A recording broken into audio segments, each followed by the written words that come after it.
elected mayor in 1996, served until 2002, and from 1993 to 1996 served as a city council member for District 4.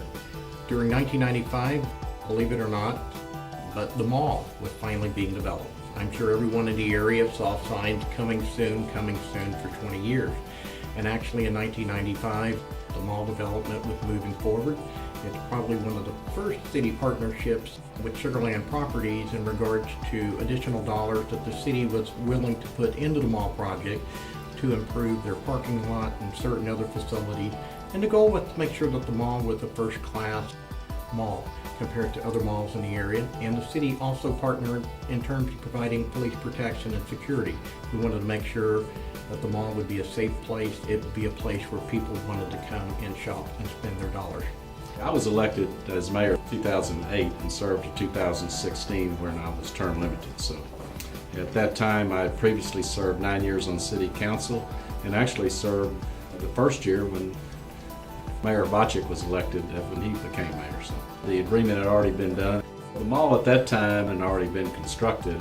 During my era, I think there were numerous partnerships where we worked with Sugarland Properties. One was a goal of the city and a goal of Sugarland Properties to bring office space to Sugarland. And in 1997 or 1998, we partnership with Sugarland Properties in regards to building the 2 Kensington buildings over on Highway 6. It was our goal to bring some first class A office space to Sugarland. We worked with Sugarland Properties, made sure we could provide various abatements that would make it attractive for folks to want to move to Sugarland, to Fort Bend County, and got a very positive response and a partnership agreement with Sugarland Properties that encouraged them to develop office space during a period of time. Without the city's participation and involvement, those office buildings may not have been built. You know, I've always said the success of Sugarland is we have built on our predecessors' success and we take that and just take it forward to the next level. We had to be competitive in the marketplace, and Class A office space, certainly when I was elected, was something that was needed in the whole metro area. And so working with Sugarland Properties and the subsequently planned community developers, we worked with them in partnerships, particularly on a tax abatement, which again can be a controversial subject, but when you create a new financing vehicle that can make our developer competitive in the metro marketplace, it's beneficial to all of us. Mayor, probably some of the biggest challenges is public knowledge, trying to understand various financing vehicles and explain to the public exactly the benefit that can be incurred as a whole to all the city. I would agree with that, Mayor Thompson. I think one of the other things, and it's easy to forget about today, is we go back to the 1990s. The economy at that point was still moving at a snail pace. And so some of the challenges we had with dealing with the economy, and folks at that point in time, even real estate prices were relatively cheap compared to where they are today. And so some of the developments, some of the things we wanted to encourage in Sugarland and the type of development that we were looking for was probably a little costlier compared to some of the other competition. And so we had to find creative ways of working with Sugarland Properties to be able to bring some of those high-end quality projects to Sugarland and still be competitive in the marketplace. Well, we also did have an advantage, though. We had a lot of raw property, which if you get into Houston, they really didn't have the same amount to develop as we did. The real challenge is to bring the corporate community out to Sugarland and Fort Bend County as a whole, and to do that you had to have the facilities that were equal to Houston, and I think that's another driver of the economic picture we tried to create. So. And I remember one of our goals from the City Council back in the late 90s was to build a community where people could live, work, play, shop. And some of the other attributes that encouraged companies coming to the area was the Sugarland Municipal Airport. That played a tremendous role where companies were looking at trying to find a location where they could relocate if they had corporate executives who would be flying out on private transportation, private aircraft. That's right. It was a great amenity because Hobby and Intercontinental really weren't the perfect vehicles for it, and so it gave us an excellent marketing opportunity. When I first became mayor, if my memory is correct, our population was about 33,000. When I left, it was about 65,000. And so basically the gain in population during that time period was with the annexation. Basically in the latter part of the 1990s, the city continued forward with annexations of mud districts. Mud districts being municipal utility districts that provide water and sewer to the residents and provides financing structures for the initial developers. One of the first annexations would have been Mud 12. In fact, Mud 12 at the annexation that brought Mayor Thompson and I both into the city. We both lived in Mud 12. And thereafter, we partnered with the various other mud districts, Mud 5 and various other mud districts, to eventually annex them into the city.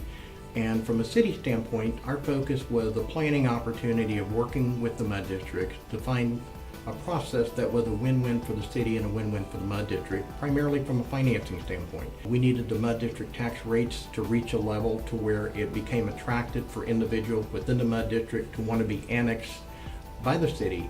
And on a secondary standpoint, we needed a tax rate that made it economical for the city to where the mud district did not become a burden on the remaining or the current citizens of the city of Sugar Land. And so it was looking for that unique time period to where it was a win-win for both sides.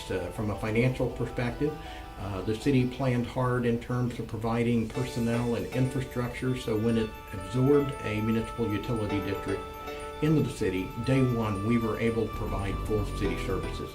And there was never any controversy. We partnered with the mud districts, we planned in advance, and it ended up being a win-win for all parties in the process.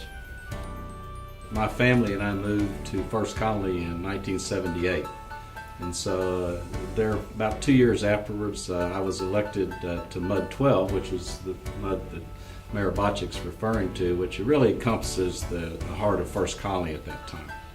And after about 4 years subsequently, then I served on Levy Improvement District number 2 and the infrastructure. So I've had a kind of a unique relationship at that time with Sugar Land Properties through several different interactions, all of which, many of the processes had to take place before permanent development. So it was kind of fun to be kind of on the front end of all the new development that was going on the area. So Mayor Hrbacek kind of hit on it, but basically, typically in a new mud, you have a little higher tax rate, at least at that time, than the city of Sugar Land. So in its simplest form, you have to wait till those two kind of get in parity. So your current citizens aren't paying for a new area that they did move into, and subsequently the annexation doesn't pay a higher tax rate. But even more so, in the past in the Houston area, they've had some very, I guess what's the right word, contentious annexations, and so there are some state laws. And so as of today, and even today, I went through 2 annexations as mayor. And day one, the day annex, you have to provide them full city service. You have to provide full police service, you have to provide full fire service, public works, and it just goes on to the full complement of the city's government's responsibility. So it takes an awful lot of planning. Matter of fact, in the annexations in the city of Sugar Land for both New Territory and Greatwood, we started that process over 2 years ago. The city of Sugar Land with this annexation would grow by almost 1/3. Probably in the 80 to 85,000 range to about 125 to 130,000 individuals overnight. And the city has to be prepared to provide full service at day one. Actually at midnight, 12:01, you take over, so that's right. You were mayor, didn't we do Avalon and part of Commonwealth, or you started that process? Actually, Mud 5, which is the area around Clements High School, was annexed during that time period. Chimney Stone and Settlers Park. I think they came in the original First Colony annexation. So we may have had Lakefield, and the area down through Lakefield would have been annexed during that time period. And subsequently, we ended up with Commonwealth being an additional annexation. One of the biggest challenges I had was the timing of the annexation, because we kept getting inquiries from those areas. When can we be in Sugar Land? We want to be part of Sugar Land. So, and again, it goes back to the economic models that you have to model for years in advance. I think it's a scenario that probably has developed over the last 20-25 years. I think the area has become more diverse. I think Sugar Land has become a destination point for individuals in various ethnic scenarios wanting to come to Sugar Land. Education is an important factor for many of these individuals. The success of Clemens High School and of Fort Bend ISD and other high schools within the region, I think it's been a significant drawing board. We also look at the safety of the community. Individuals want to live in a safe community. That has been a significant factor in attracting people to Sugar Land. Along with employment opportunities, shopping opportunities. Sugar Land's become a place where you can live, work, play, and there's not a reason to leave Sugar Land. If you can't find it here, you probably don't need it. So, yeah, I think diversity is really, and you talked about diversity from both ethnic, but we've got really a diverse workforce as well. So, but you go back and Mayor hit on it, is the school district. I think the quality of the school district and the success, I mean, this area is really known nationally and almost internationally. And by then they attracted a lot of the different ethnic groups, and of course they attract others in their own family. So it kind of grew as kind of a systemic growth. And matter of fact, the last statistics I saw as mayor is about 28 to 33% of our population was a different ethnic race. And I think in Clemens High School I'd heard that they speak over 70 different languages to some degree. So you can imagine the magnitude of that very statement. First Colony, I'm going to say generically somewhere in the neighborhood of 10,000 acres. And especially today when you start looking at the other parts of the city, you start looking at, well, Riverstone's not in the city yet. Parts of it will be at some point in the future. I would say it's somewhere probably a third of the city. I'd say at least 33, 40% of the geographic area is probably the First Colony area as we call it today. So. I moved to Sugar Land in 1987. We, at that point, had two small children. We're looking for a place to raise our children, to raise our family, a place where they could go to school, a place where we could get involved in the community. You had churches here. You had shopping here. You had a family environment here. You had Little League, soccer, sports, basketball, great schools. All the amenities that one is looking for, and it's a safe community, but all the amenities one is looking for to raise a family. It kind of reminds me going back to my childhood, where you lived in a neighborhood and you're looking for a place where your kid can get on a bike and go riding around and you don't have to worry about them. There were parks, places for them to spend time. A lot of young people at that point in time were moving to Sugar Land, so the whole street was full of kids of similar ages. So it's just the perfect place to raise a family during that time period, and still is today. Yeah, we moved out in October of 1978, and I think my wife and I were looking for a house. Our family was growing, and we had heard about First Colony and came out here. Now, interesting, the Southwest Freeway ended at Sugar Creek at that time, and so we kind of had to take a back way in to get into First Colony. But we found an area, and as the mayor said, it was young, a young family. Matter of fact, we lived on a street with a cul-de-sac, and there was 22 kids from the corner all the way to the cul-de-sac. So it was a family area. Obviously, education was very important to us. Our family was young, and we were looking for a school district. At that time, there was only, maybe 2 high schools in the area, or actually one that has now become somewhere between 13 or 14, I guess. I'm not even sure the number today. So you can see the impact, but it was quality of life, and it was safe, and it was really on the periphery of Houston. We were out in the middle of the edge, and so we were kind of the pioneers of First Colony, I'd say. Back in the early days, you basically had Dulles High School, First Colony Middle School, Colony Bend, Settlers Park, a couple elementary schools, and then subsequently I believe it was Clemens one High School. I believe it was one high school, right? Because my neighbor's kids went to Dulles, and Right. then our kids went to Clemens subsequently later. So. My original recollection of Town Square goes back to a meeting with Les Newton. We had seen some preliminary designs of other things they had considered for the corner of Highway 6 and 59. And I remember Les one day saying, let's get together and visit. And he starts talking about this concept of the town square. He has a preliminary drawing. Apparently, for the Real Estate Institute programs they've attended, this has kind of become the new thing. I think it was ULI, Urban Land Institute. It was kind of the new thing for the development. And as mayor, you brought it to the council. You said we ought to start looking at this concept. At that time, that corner where there was cattle out there, if you recall. There was cattle. There may have been maybe a driving range on it. Well, there but could that have was been. about the extent of it. That's right. But we talked about it, and more importantly, Les said, let me show you what a real town square looks like. And I remember there were several council members. We flew up to Reston, Virginia. We took field trips to Reston in groups. We took various groups up there. And so we went up to Reston. It's a little bit of the model for Sugar Land Town Square, even though Sugar Land Town Square, I think, has improved on the various things they did in Reston during that time period. And once I had an opportunity to see Reston, to see the impact it had on the community, and more importantly, going back in time during that era, if someone said, where is Sugar Land? Where was Sugar Land? We didn't have a core. Was it the mall? Was it the sugar factory? Was it the city hall that was sitting in the business park? So if someone says, where is Sugar Land? Where did you point to? And Sugar Land didn't have a core at that point. And I studied various cities around the country. And one of the important things, if you go back to the old days, and even at that point in time, most cities have a core. If someone said, where's Houston? You know where downtown Houston is. If someone said, where's Sugar Land? We didn't have a core. And I thought it was very important that we be able to bring that core to Sugar Land. So once we had an opportunity to tour Reston and the other council members, I was sold on it. I said, this is too important to the city. We've got to make it happen. We started working with Les Newton and his staff over at Sugar Land Properties. We talked to numerous other partners. We talked to the school district about opportunities. We talked to the Houston Museum of Natural Science actually about opportunities there.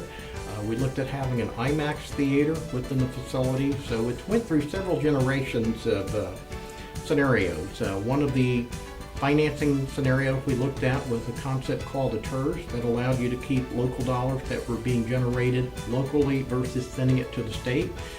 We attempted to work with the school district on a couple different scenarios to get a TERS approved. Unfortunately, it's failed twice. I still remember walking into David Neely's office, our city manager at that point, after the second TERS vote had failed with the school board, and said, David, we're going to Plan C. David, we've got to come up with something. Well, Plan C was we didn't have a plan. But we were going to make it happen. And we sat down and started looking at other alternatives. We worked with the developer. We started using our Economic Development Corporation, the 4A and the 4B, and we came up with a plan to make Town Square work. Yeah, we went through that iteration, and I'm gonna kind of get your back here. The mayor took most of the hits because the TERS, which is a tax increment reinvestment zone, was a brand new concept at that time.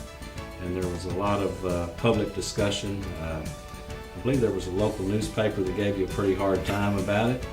And you were pretty dogmatic about we were going to move forward. Matter of fact, on MUD 12, which I mentioned earlier, we had an attorney named Bob Randolph, and he was actually the one that wrote the legislation.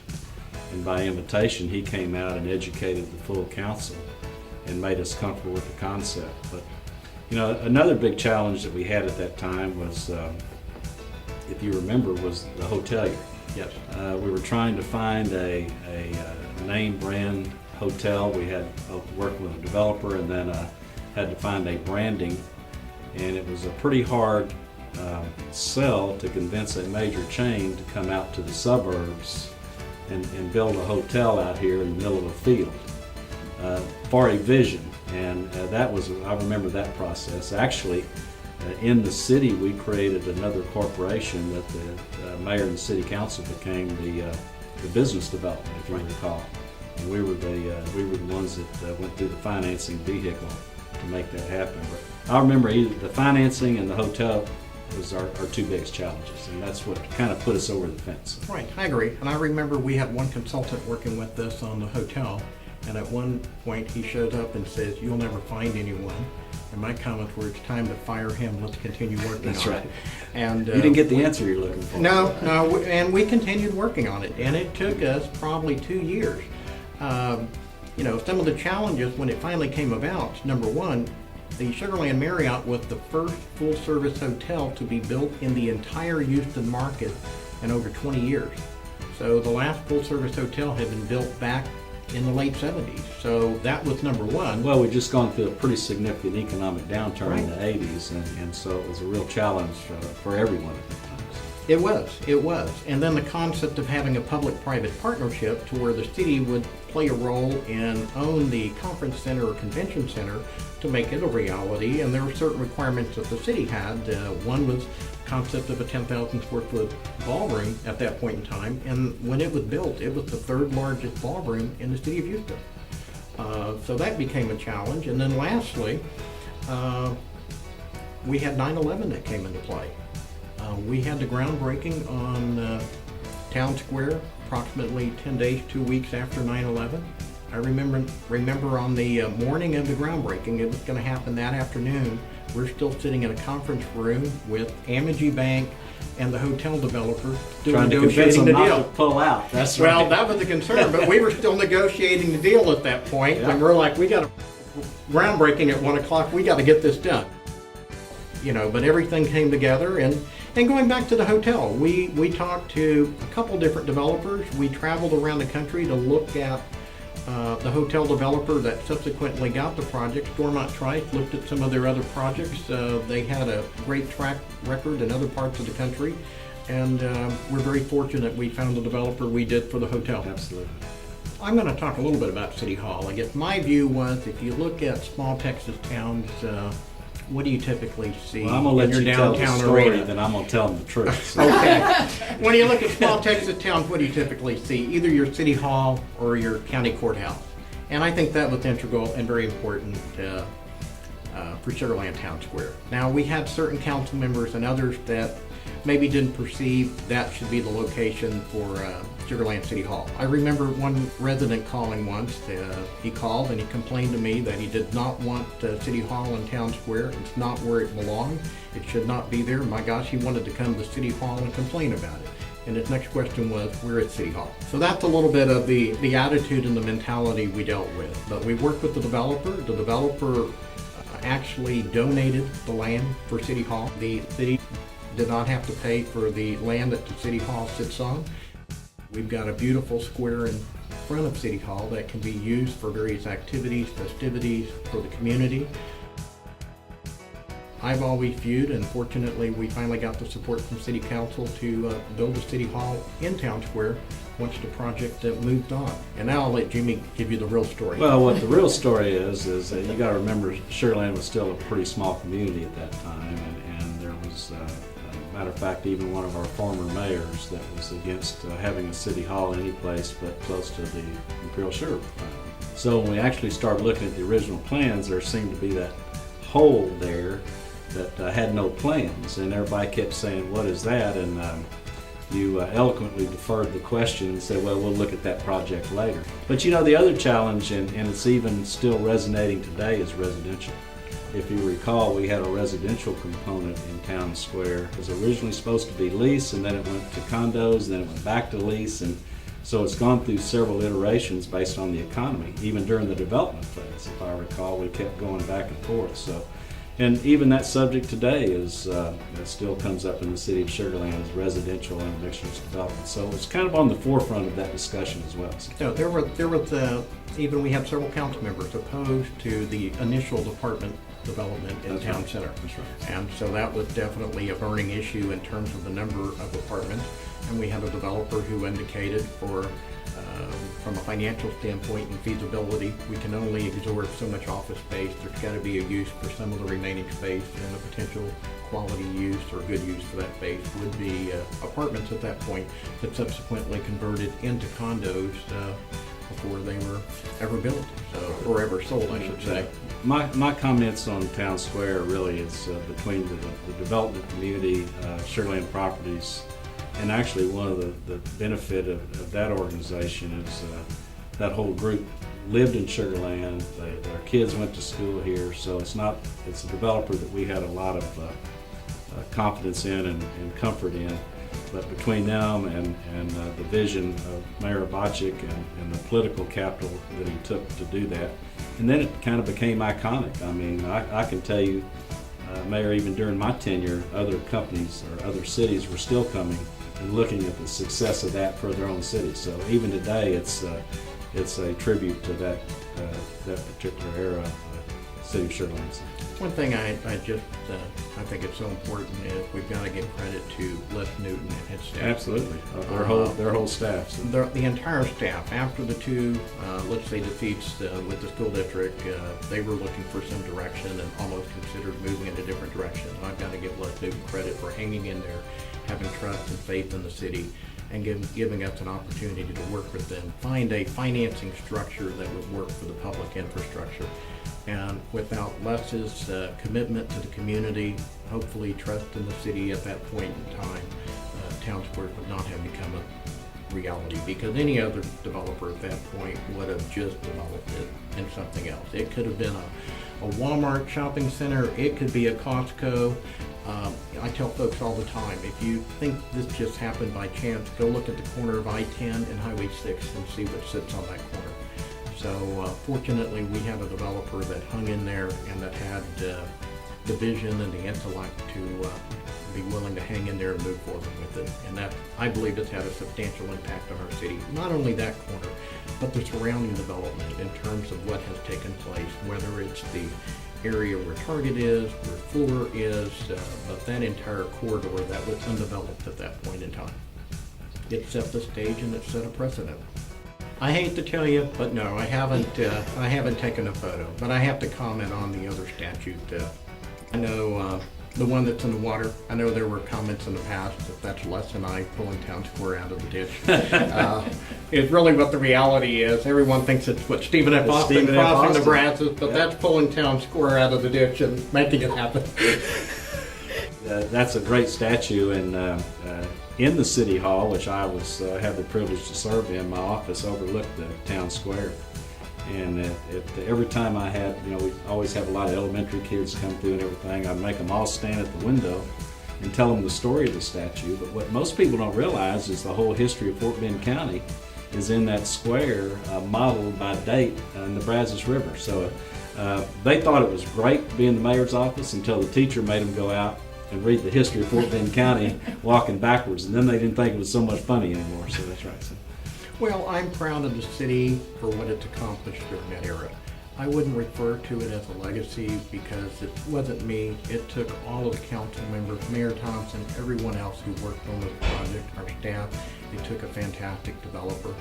To me, the important thing is the goal should always be you want to leave the city in a better position than when you arrived. And hopefully during my term as mayor, we left the city in a better position when our time expired than when we showed up at City Hall.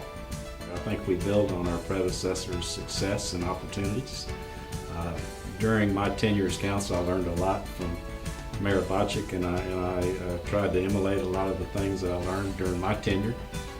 Obviously, the city was in a different position at that time, a population, tax base. During my particular tenure, we were experiencing a lot of high growth, a lot of corporate relocation. We were able to get the ballpark Constellation Field done, which is, I think, been a community, and then of course my last project, the Smart Financial Center, which now is making us that destination city. But it really goes back, and I said in the very first council retreat when we came up with that live, work, play concept, we just didn't want to be a what's the right word? A bedroom community? A bedroom community. We wanted to be a destination city. And so really we're still carrying on that legacy from our predecessors today.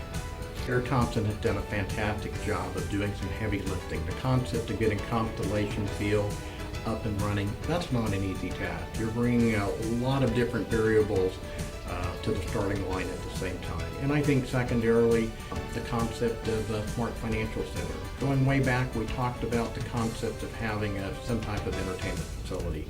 But let me tell you, I think what Mayor Thompson accomplished in terms of bringing Smart Financial Center to Sugar Land is way over the top. Same roadmap we used at Town Square. So I mean, it's you got to go that the business model, and you don't recreate the wheel. Well, but he's done a fantastic job of putting together something that is deserving of Sugar Land, I'm going to say, in that it wasn't just another facility, but it's one that's over the top that will serve the citizens of Sugar Land proud and make them proud when they have guests that they're bringing to their city and being able to show them some of the fantastic amenities which Sugar Land has.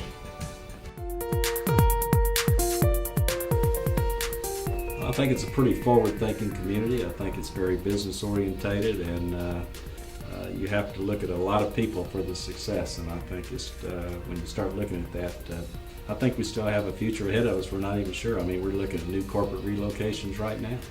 there's going to have a significant impact, not for us particularly, but for our families and the future of the city of Sugar Land. I think it's a very bright future. I think Sugar Land is financially successful. I think that's something that's very important to a community in terms of keeping its infrastructure current, up and running, and I'm going to comment, just compare the streets in Sugar Land to the streets in the city of Houston.